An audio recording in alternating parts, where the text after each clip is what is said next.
जैसा कि हमने कल बतलाया था, फसल कितने प्रकार की होती है?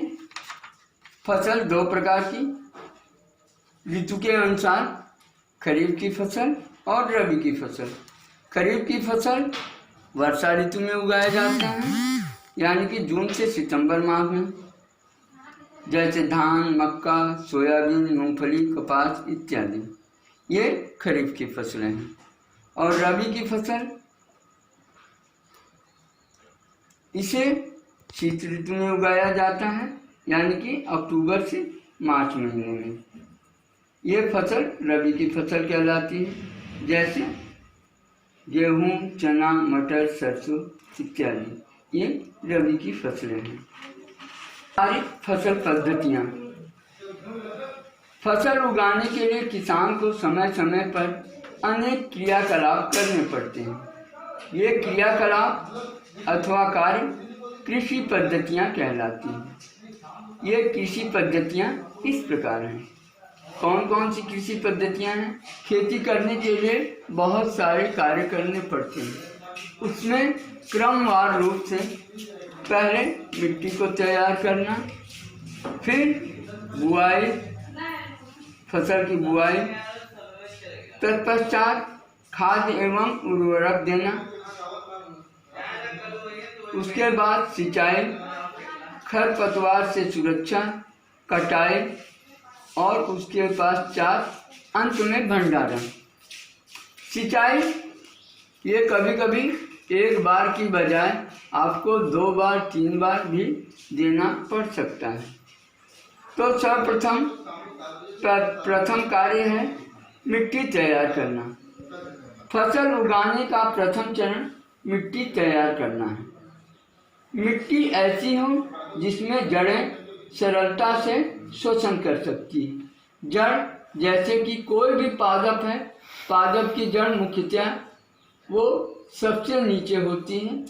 वो जड़ क्या होती है? जड़ पौधों की जड़ें भूमि से जल एवं खनिज को अवशोषित करती हैं। यदि मिट्टी कड़ी होगी तो जड़ें भूमि में गहराई तक नहीं जा सकती। यदि मिट्टी पोली अथवा भुरभुरी हो तो जड़ें गहराई में जाएंगी और सरलता से शोषण कर सकती है। केंचुआ तथा सूक्ष्मजीव मिट्टी को पोला बनाने में सहायता करती हैं तथा ह्यूमस बनाते हैं। तो मिट्टी प्रथम कार्य कि मिट्टी मुलायम और भुरभुरी होनी चाहिए। एकदम कड़ी मिट्टी,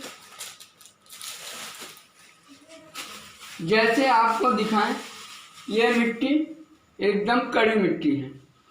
इस मिट्टी में अगर पौधे को उगाया जाए तो ये ठीक ढंग से नहीं उग सकते हैं।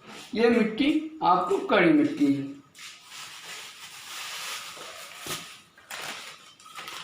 जैसे ये मिट्टी है, ये मिट्टी आप देख रहे हैं, ये मिट्टी भुरभुरी है। ये काली जैसी दिख रही है, एकदम भुरभुरी मिट्टी है और इसमें ह्यूमस की मात्रा है।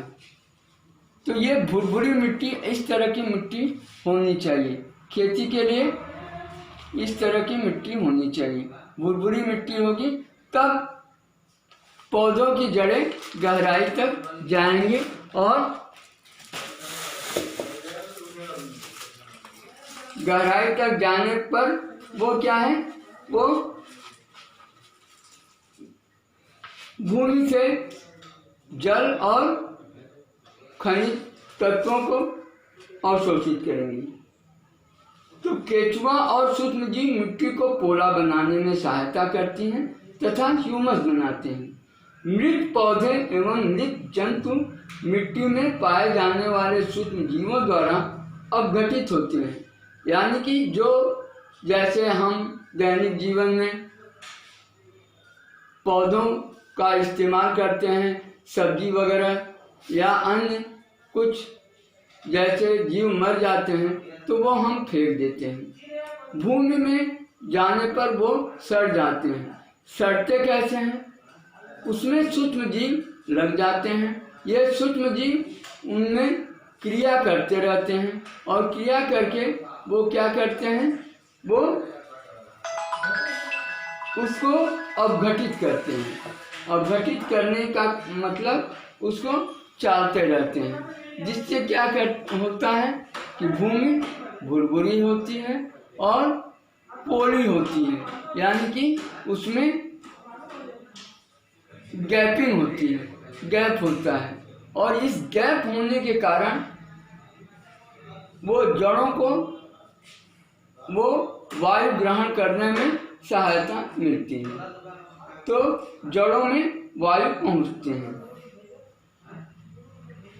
भूमि के ऊपरी परत की कुछ सेंटीमीटर की मिट्टी ही पौधों की वृद्धि में सहायक है।